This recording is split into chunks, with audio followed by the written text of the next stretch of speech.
Welcome back to Big Mouth and welcome to the dceu Daily. Anyone who knows me knows I'm a pretty balanced guy. And anyone who's a regular viewer to the dceu Daily knows I have defended Walter Hamada in the past and Warner Brothers. Now here's a disclaimer. I've already tried to record this video, read the GQ magazine interview with Zack Snyder, but I had to do this again because I made a big cock up. But reading that article, that interview, I couldn't believe what I was reading. So we're going to go through this again, and my throat is killing me because I've done 40 minutes of a video that I couldn't use. So let's do this. But you know what? If you haven't read the interview, read it for yourselves. But we're going to read it now because this is absolutely outrageous. Zack Snyder reveals what would have happened in the movies after his Justice League. By Fraser Farr. The director unloads his grand plan for the DC cinematic universe if he stayed at the helm. Zack Snyder's Justice League has finally arrived, and with it a surreal win for the fandom. Who would have thought a rabid fan base's years-long tantrum turned movement? Tantrum, rabid. Oh dear, someone's a bit salty. Never mind. Would actually result in a major Hollywood studio yielding to their wishes. 4 years ago, Zack Snyder walked away from the DC Extended Universe. Warner Brothers had entrusted him to shepherd through multiple movies facing pressure to compete with the relentlessly successful Marvel Cinematic Universe. Should we just say something? Warner Brothers never trusted Zack. It was Christopher Nolan who brought him in, and it was Christopher Nolan who trusted him. Combined with critical and commercial disdain for Snyder's Batman vs Superman, the studio threw a barrage of story retouch, production notes, and tonal course corrects at the director. After Snyder exited the studio-approved cut of Justice League, which sees Batman and Superman team up with fellow heroes Wonder Woman, Flash, Aquaman, and Cyborg to prevent evil god Darkseid from coming to Earth, bombed, and details of Snyder's original vision lived on as an internet myth. One new streaming service in need of exciting content later, Snyder's grand vision has been finished, revamped and uploaded to HBO Max in all of its 4-hour untampered with glory, and the reviews shockingly have been pretty good. Still, the victory is bittersweet. While Zack Snyder's Justice League is the pure, undiluted Snyder Cut fans have been clamouring for, the DC Extended Universe has moved on. You may have moved on, Warner Brothers may want to move on, but the world, quite simply, hasn't moved on. Ben Affleck relinquished his cape to Robert Pattinson, who's set to star in a totally revamped spin on Batman from writer-director Matt Reeves next year. J.J. Abrams and Tanashi Coates are developing a Superman project, while Henry Cavill's status remains murky. Just imagine that, everyone. The most popular Superman of all time, future, remains murky. Aquaman and Wonder Woman persevere as Snyder envisioned them, but their stories in solo adventures have diverged from the connected web of films he was building towards. The Snyder Cut is out in the world, but it isn't canon. In lieu of that, or maybe because of it, Snyder ends his film with a 20-minute sequence, all compromised of new material he shot in the months leading up to its release, that essentially serves as one big teaser for every idea, story arc, and grand plan Snyder was building towards had he been allowed to stay at the helm.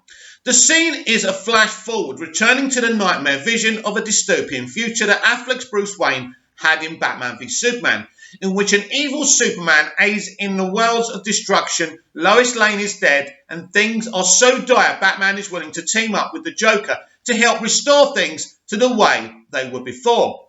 I'm so desperate to restore the Snyderverse, I'm happy to team up with John Campea to do so. Whether or not you're a fan of Snyder's mythical, brawny, midnight dark approach to these characters, if you've watched Man of Steel, BVS, and now this 4-hour behemoth, it's hard not to be intrigued about where Snyder was going to take things. The studio's take on Justice League merely gestured at Darkseid as a looming threat. Snyder's film has him front and centre as a looming final boss in search of the anti-life equation. Superfans are probably aware of the whiteboard Snyder and his collaborator, dceu creative officer Jim Lee, put together that first detailed plans for the two-part Justice League film.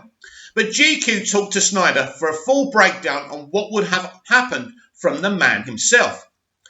So here's the interviewer. So in a perfect world, had you been allowed to release this Justice League the way you envisioned and you stayed on, what would have happened next? Here's Zack Snyder. Basically, Darkseid comes to Earth. Lex Luthor has found the anti-life equation. He has teamed up with the Riddler. Wow. Who has deciphered the anti-life equation, and Batman's on their trail. The Riddler tells him, I thought it was a riddle, but it turns out to be the end of the world. But Lex gives the anti-life equation to Darkseid upon his arrival, along with the information that if you kill Lois Lane, now pregnant, you will be able to control Superman, and he will succumb to the anti-life equation. Not only does Lex tell Deathstroke who Batman is, right, which has consequences in Affleck's The Batman movie, he tells Darkseid himself what to do to control Superman. Not only that, he gives him the anti-life equation. Wow. The anti-life equation is a thing that allows you to control all will in the universe, so you can make everyone's will your own. That makes them pretty pliable, as you can imagine. So Darkseid arrives. He gets in a fight with Superman, but he makes it to the Batcave, where Lois is hiding. Batman isn't able to save her, and Darkseid eye-beams her just as Superman shows up. And Superman, in his grief, succumbs to the anti-life. And then the Earth falls, because with Superman on his side, you can imagine Darkseid is pretty much unstoppable. Wow. There's a fight between Darkseid and Superman. Superman gains the advantage. Darkseid crawls into the Batcave and kills Lois. Wow, compelling. Who wouldn't want that? Oh, I know, Warner Brothers. So then we cut to a distant future where this band of misfit superheroes have stayed alive somehow. Throughout this entire insanity, their plan in the future is to find one of the mother boxes that still remains, and using Cyborg's genius and the power of the mother box, jump flash back in time to the Batcave to give Bruce an advantage in the fight against Darkseid so that he can save Lois. In the meantime, while they're hanging out, there was a scene that I had planned where Joker tells the story of killing Robin. Wow. We do a flashback to before the events of BVS to see a younger Bruce. Not that much younger, still Ben, but we'd see what put him on that dark road. You see, where his hatred for the Joker comes from and why he's enshrined the Robin suit in the Batcave, as you've seen it in BVS, where it says, ha ha ha, the joke's on you, spray painted on the dead body of Robin. Meanwhile, back in the future, the Joker knows where a stash of kryptonite is, because they need that as a weapon. They also need him to get them to the mother box, but they fail. And just as Superman's basically killed everybody, Flash gets out of his reach, goes down the cosmic treadmill, and ends up in the Batcave, but this time at the correct moment. Because remember, we saw him in BVS, he jumped at the wrong time, because Cyborg tells us that there's 2 times that he could jump through, and picks the second one this time, not the one that he chose before. So, very interesting and very important to clarify this. In Batman vs Superman Dawn of Justice, when we see that Flash is coming from the future to warn Bruce, that's the wrong time. But in the sequel, we will actually see him catch up with Bruce in the past at the right time. In this new timeline, Bruce sacrifices himself to save Lois, and that gives Superman enough time to get there, and Darkseid retreats. Then the final act would be this giant war between Darkseid and all of his minions, all of the new gods.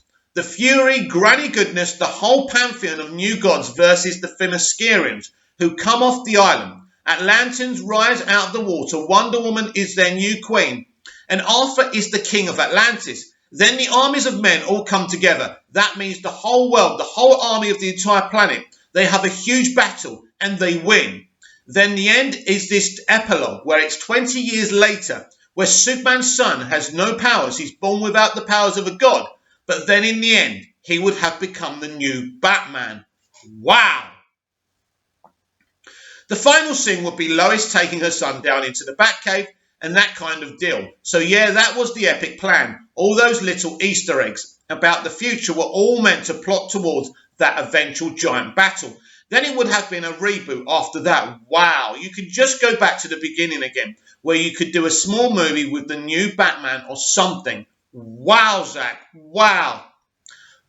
Wow, the interviewer says, as you were envisioning this, you mentioned significant parts for characters we hadn't met yet, like the Riddler. Did you dreamcast those in your mind? I thought most of that arc was going to be in Ben's movie. Very interesting. So let's talk about this before we carry on. Because we've had Justice League, right? So do we have the Batman? Do we have Justice League 2, then the Batman, then Justice League 3? That kind of would make sense, wouldn't it? To be in Ben's movie, Affleck planned to write, direct, star in a solo Batman film before walking away from the role. So I didn't want to overstep. I had already cast Joe Manganiello as the villain Deathstroke, who has a cameo in Justice League and would have appeared in Affleck's Batman. So I hadn't really gone that far. You mentioned Ben's movie, and it raises the point that when we're talking about your plans overseeing the universe, it encompassed more than just your vision for the Justice League. There are whole side stories interconnected that you were shepherding. The end of Justice League sets up Deathstroke for a Batman movie. That never came. It does indeed. And we also wanted Ryan Choi. Listen to this. I had this plan to make the movie in China with a Chinese star.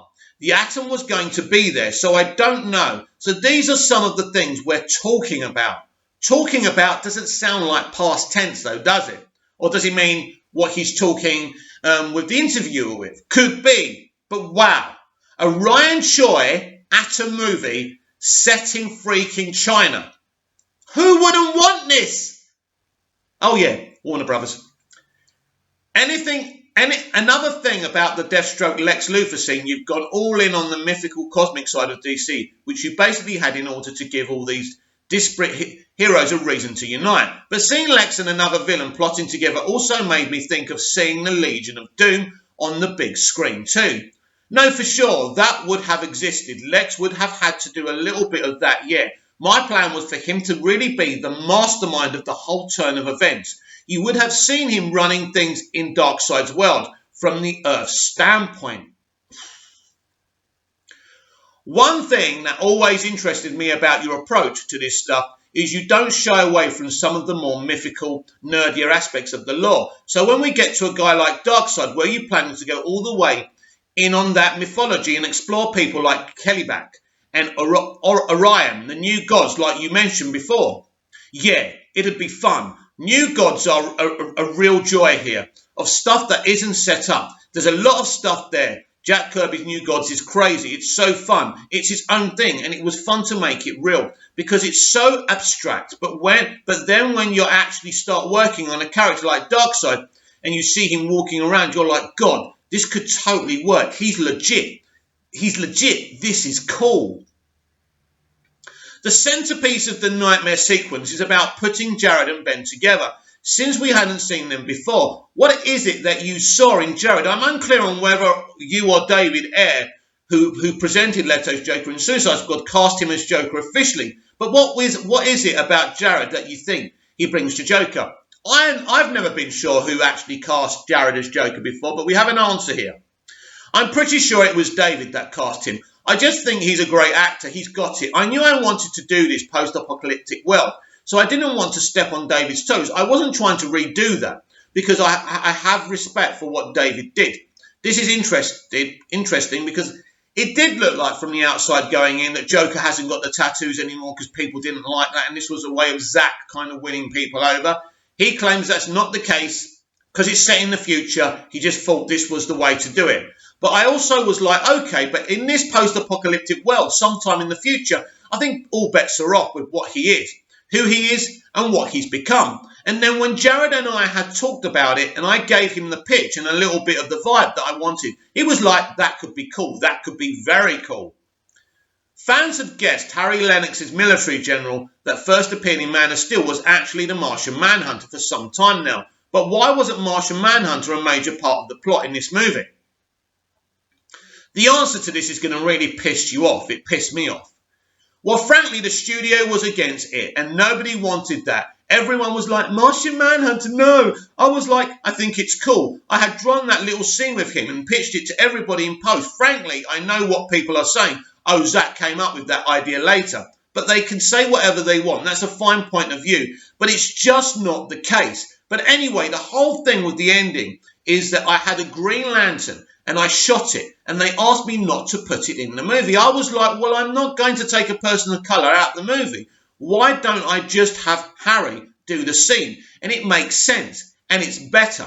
And they told me not to shoot it. I was just like, look, this is the scene we shot, guys. We shot the scene with Green Lantern. The ask is for my movie, right? So this is the scene we shot. We hadn't shot the Green Lantern side, but we shot Ben's side. So then when I did the Green Lantern scene with Martian Manhunter, instead, I just reshot Ben's side as well. I want you to consider this. They didn't want Martian Manhunter because he's not funny. They didn't want John Stewart, the best Green Lantern, to be in this either because he wasn't funny. That's all they were thinking about. This is Jeff Johns, who was leading the franchise, right? Nobody knows more about DC than Jeff Johns. And you didn't want Martian Manhunter. You didn't want Green Lantern because they're not bloody funny. Bums. Absolute bums. You should all be working in McDonald's immediately. It's crazy hearing you lay everything out so articulately and intractably. And to know that you still got this interference and resistance. Look, the interference mostly came from the notion that these weren't. It was a lot of, where are the jokes? Why are you not doing what we're asking? We're not asking for Martian Manhunter. We're asking for comedy, levity. Martian Manhunter, I don't think is that funny. I honestly don't know why I got the pushback regarding Green Lantern. I think that they just were saying that they didn't want me doing the John Stewart version of Green Lantern in this movie. I was like, well, I don't understand. They're like, well, we're doing it. I'm like, when? And also I was like, not to mention the fact that this is, you can trust whoever you want. I cast my guy, you cast your guy. We'll let the world decide who Green Lantern is. But I was able to leverage that. I said, okay, I'll take him out, but you've got to let me replace him with Martian Manhunter. And you've got to let me shoot my post-apocalyptic scene, because those are the two things they weren't going to do. We carry on. With the response, what your cut's been getting from fans and the reviews from critics, does it feel like a sense of validation? I don't really look at it that way. I'm just glad that it's out and being seen. I'm just glad that people can experience it in a way that I had intended. That to me is the most satisfying part.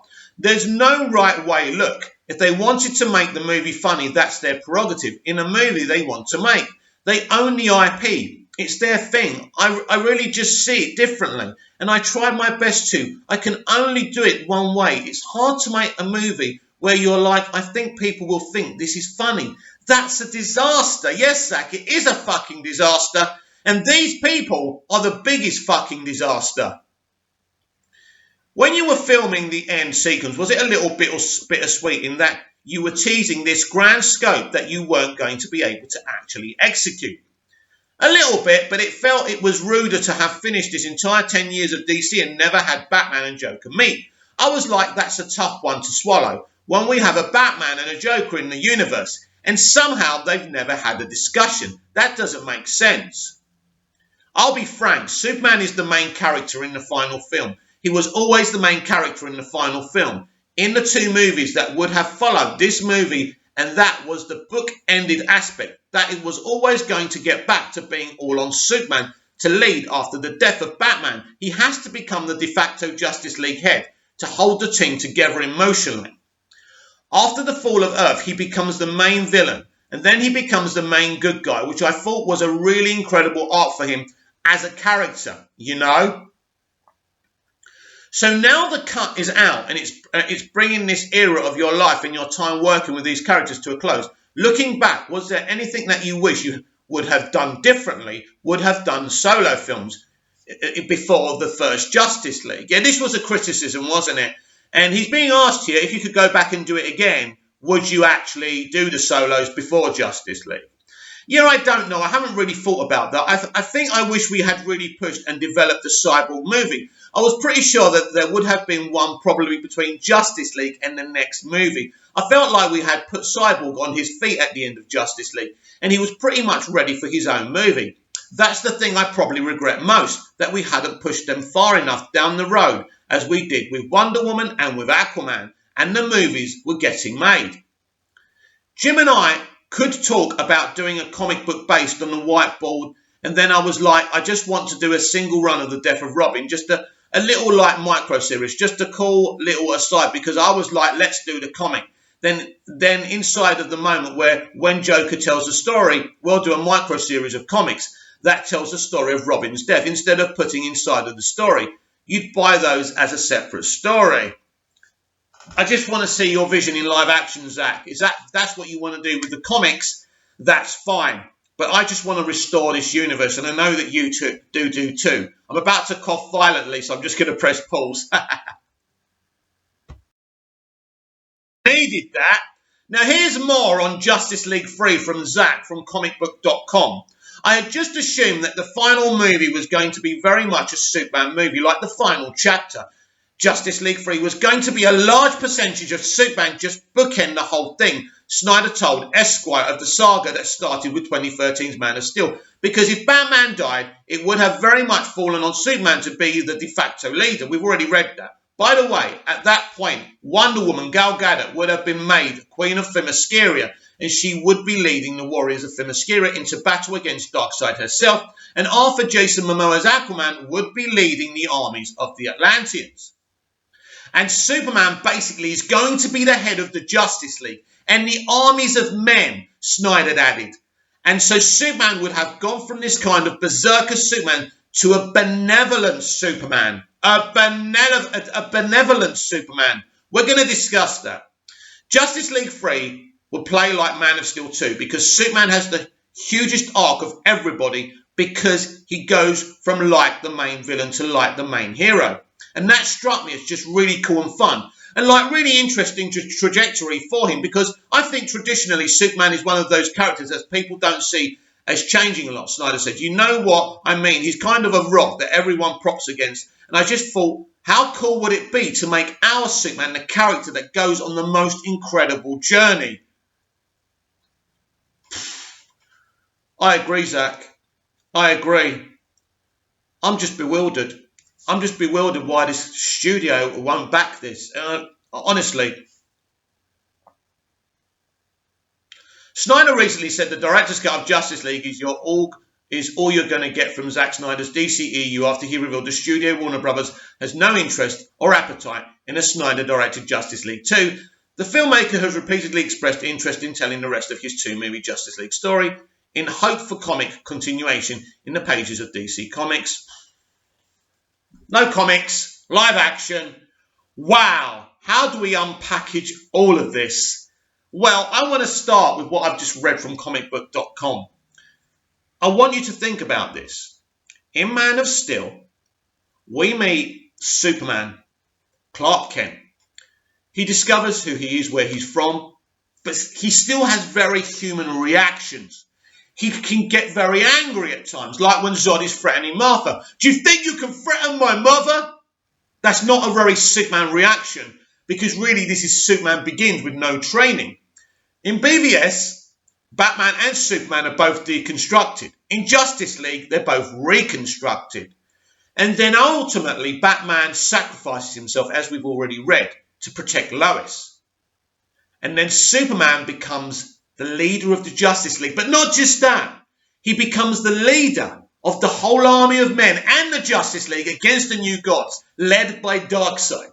And becomes this benevolent Superman. Benevolent. You know what that means? The Superman some of you moaners and haters said wanted to see from Man of Steel.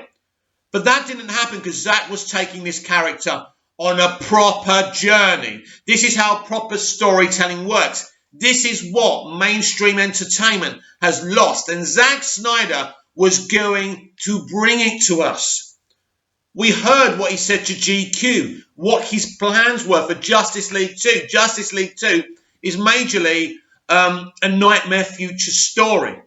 And ultimately, the future gets changed because the Flash arrives in the right place, and in BVS, he arrives in the wrong place. There's a whole arc there.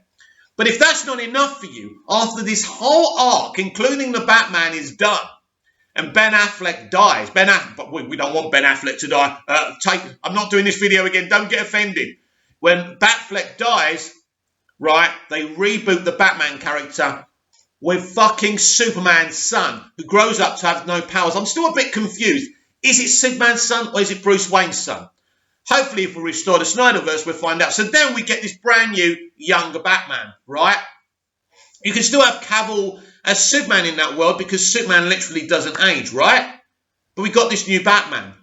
So even though he had his own arc, he still had plans going forward and offshoot movies and everything. The Snyderverse is more expansive than we ever imagined. And to think that these bums and Warner Media didn't want Martian Manhunter or John Stewart, the best Green Lantern, to be in the film because they're not funny. And again, Warner Brothers wanting a person of colour removed from the movie, whether that is because he's a person of colour or not, it's despicable. As Zack said, I'm not removing a person of colour from the film. You know, we need more and more, minorities in films because the history of Hollywood, unfortunately in films, is too white. I don't want that to trigger you because it's the truth. So there's this representation of minorities, but in a positive way, where these are epic characters, right? Ryan Choi in his own Atom movie in China. The arc is beautiful. Snyder's arc, from the way he tells it, is like Mozart's concerto. How'd you say it? Concerto, right? Something perfect, something classical, something beautiful. This is a beautiful story. Going back from Man of Steel, he's literally said it there, that Superman, it was his story all along, even though you don't see much of him in Zack Snyder's Justice League, because that is literally... The saga has still got so much to go. I want you to look at the Lord of the Rings analogy. The Fellowship of the Ring. The Two Towers. The Return of the King. Justice League 3 is literally the Return of the King. Who's the fucking king? Who do you fucking think? Superman. Wow, wow, wow. And this studio and Walter Hamada, who now to me is a bum, because he wants Justice League, right? Justice League, a film that took sequences from this artist, right? Put them in his smiley, bright-coloured piece of shit. And he's calling that canon. And he's decanonized the Snyder Cut. An epic movie that everyone is saying, literally, this is the best superhero movie of all time. And we want more. That's not just us. The Stan's saying that now.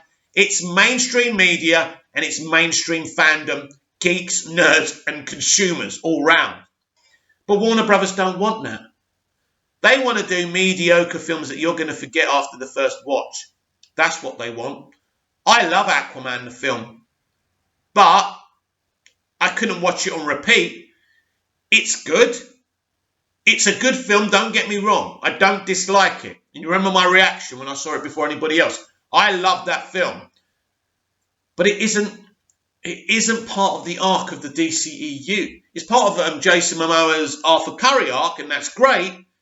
But I think we know what Zack's Aquaman movie would have been. It would have been more crossovers with Superman and Batman. It would have been epic. It would have been grittier. It would have been darker. We know what Zack does.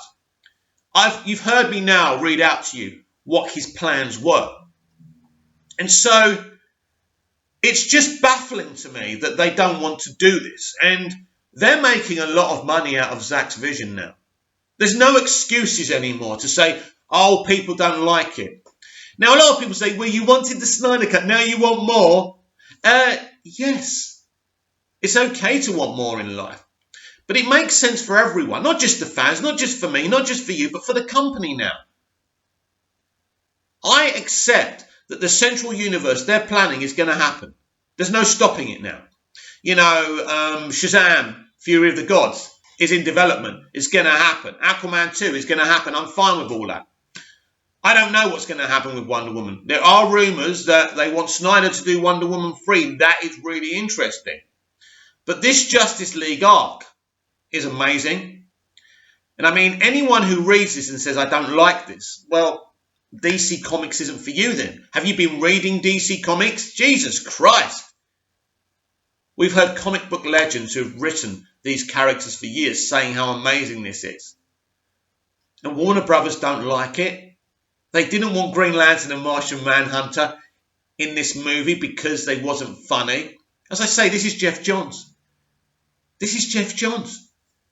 It's insane. How can anyone who's written comics, he's a comic book legend, whatever you think of him, not wanting these characters, Green Lantern, in some iterations in the comics, and even in one of the best animated DC things ever, Justice League Unlimited, he's part of the Justice League. He's important, right? As is John Stewart's Green Lantern. But they weren't allowed to use him. I am bereft. I am bereft with this studio who doesn't deserve DC, who doesn't deserve someone like Zack Snyder. And I pray one day Zack doesn't have enough and doesn't stop fighting to restore the Snyderverse. Because with people like this, I wouldn't blame him. But Zack's a fighter. He believes in his vision. And he knows how badly we want to see it. And this is why we all stood up with Zack. But this fight is even more important to restore the Snyderverse than release the Snyder Cut. Release the Snyder Cut was about artistic integrity and about getting justice for Zack. So it was pretty important. But the fight to restore the Snyderverse is even more important because we've read the man's plans. And we want to see that. I know that you want to see that. And so there's no question now how I'm motivated. I am motivated to fight for this because I think it's unbelievable. I'm sitting here in front of you and I can't believe that this is not being greenlit. That as soon as March the 18th happened and they saw the results and the popularity of the film, they didn't greenlight Justice League 2 and Justice League 3 immediately. I don't understand that. And I'm sure that you don't understand that. So we have to fight again. It's somewhat tiring, I understand that, but you're dealing with brick walls. And this is the difference again between Disney and Warner Brothers. Disney say to Kevin Feige, you know Marvel, you know these characters, do what you want to do, right? We trust you because you have the knowledge. And he's a great storyteller and he's doing what he wants to do with his story. Respect, right? Zack Snyder knows DC. Zack Snyder knew what he was doing then before they drove him out, and he knows what he's doing now. We've seen the results of Zack Snyder's Justice League. But they don't want to do it. All they want to do is do an easy, happy, clappy, bright DC universe that guarantees $1 billion each time. Well, I'm sorry, Walter Hamada. I really am, and I'm sorry, WB Pictures. There's no guarantees. Your DCEU that you want to make has no arc. It has no continuity. There's nothing there apart from what Zack set up, right? Now, if you're going to set up this Flashpoint to be a more interconnected shared universe, I'm surely interested in that.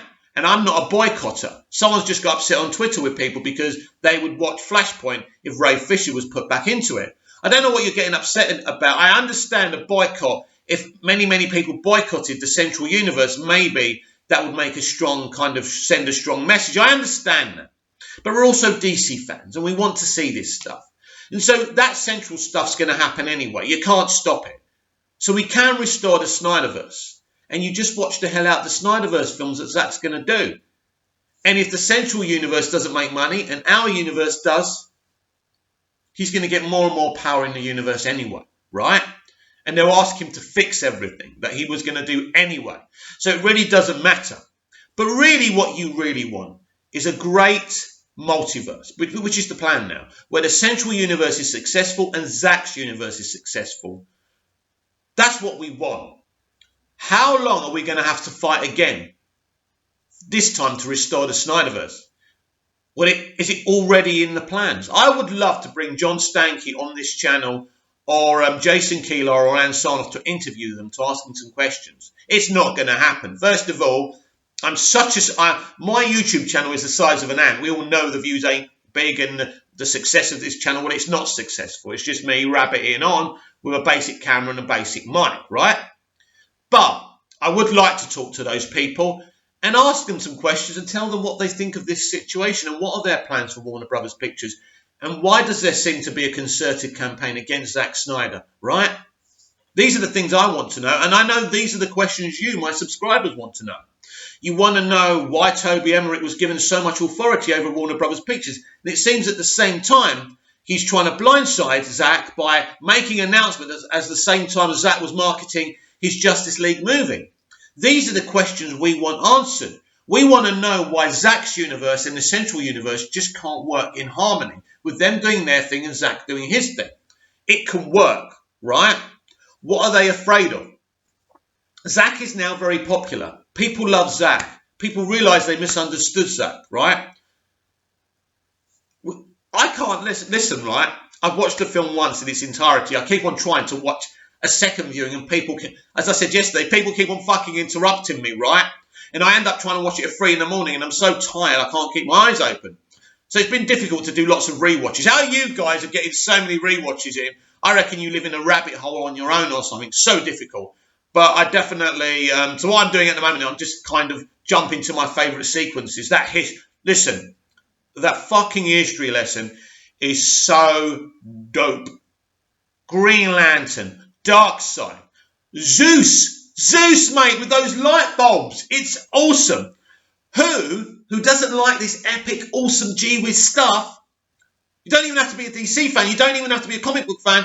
Isn't happy with this movie. This is a 4-hour fucking wet dream, my friends, right? Instagram girls, you can go away. I'm not interested now. I know how to get aroused other ways by watching this epic movie. That didn't come out right, did it? But you know what I mean. So we have a genius. We have the most talented director in the era of film at the present time. Because all the rest of these people are mediocre people, right? Most of them are just politicians, right? But Zack Snyder is a purist. Zack Snyder is a storyteller. His stories look beautiful, and the actual story itself and the characters and their development is beautiful. Evidence of that is what he did with Cyborg. He was able to make a character who wasn't that relatable in the past, absolutely relatable in one film that wasn't even his film. And basically, Justice League 1, the Snyder Cut, pretty much is Cyborg's movie. He is, what Zack said, the heart of the movie. This guy has genius, guile, and talent. He's a visionary. Warner Brothers, if you don't, I'm telling you, Warner Brothers, you need to get this guy exclusive. This is ridiculous. We do not want to see him tied down to fucking Netflix, right? It would be a waste. As a DC fan, I'm begging you, no, I'm telling you, sign him up exclusively. We do not want to lose him. We've just come off 3 or 4 days where we've seen one of the best blockbuster, epic superhero movies of all time. And we do not want to lose it. Wow, just reading his plans excite me and frustrate me. Not because I don't like the plans, because I know we're going to have to fight to get the plans. Read that article again, the GQ one. Wow, it's an epic arc and he's got it like a picture in front of himself. He knows everything that he wants to do. Why is he telling us this now? To keep on fighting to restore the Snyderverse. And we need to stand with him again, one more time, hopefully one last time, to get this done. I'm not done. You're not done. The fight to restore the Snyderverse isn't done. Warner Brothers, my message to you is I've always stand you as a little boy because you own these DC characters and you made some amazing films. but a lot of stuff are being exposed about you, and you do not look good, right? You look like a bunch of bums, right? You always assume people in big positions deserve those big positions and are qualified to be in those positions. But what I'm hearing about from Zach and Patty Jenkins is that these are just like a bunch of bums off the street who don't know what they're doing, right? Get this done. Sit down with Zach and make an arrangement, an agreement, right? Your customers want this. Your customers want to give you fucking money. What's the problem? Do you really hate this man so much and his vision that you don't understand this is a win for you? Get it done so we can celebrate with you, so it's not so toxic in the relationship between us. We're not asking for anything. We're not the fandom menace. We're not asking for women not to be represented. We're not asking for people of colour not to be represented, toxic things like that. We want that, right? We're a fair-minded kind of group of fans, right? Who are people of colour, who are from different minorities, who are different genders, right, and different identities, right? There's a mixture of us, men, women, everything, right? So we're actually a very, very cosmopolitan group of fans. I'm an English Greek Cypriot, born and bred in the UK. So, right? So I stand for everyone, all kinds of people. So we are not toxic. We are not the fandom menace. All we want is a director to be given a chance. The fandom menace wanted to remove Rian Johnson, right? I still think Rian Johnson, if he was giving his own trilogy, right, not somebody else's, would have done a fine job. He's a good creative. I don't agree with the way he was pushing back against people. It didn't work and it just makes him look worse. And all this Russian bots thing was nonsense. But I would never ask for someone to lose their job, as long as they're qualified to do so. So we're not asking for anything toxic. We're asking you to give this genius and visionary a chance. So please do. Comment down below. Like, share and subscribe. And I'll be back tomorrow with even more DCEU Daily. And remember, restore the Snyderverse. And you know what? Reading that, I want to see Justice League 2 and Justice League 3 now. Don't you? You do? Then go hashtag now. Restore the Snyderverse. See you again soon.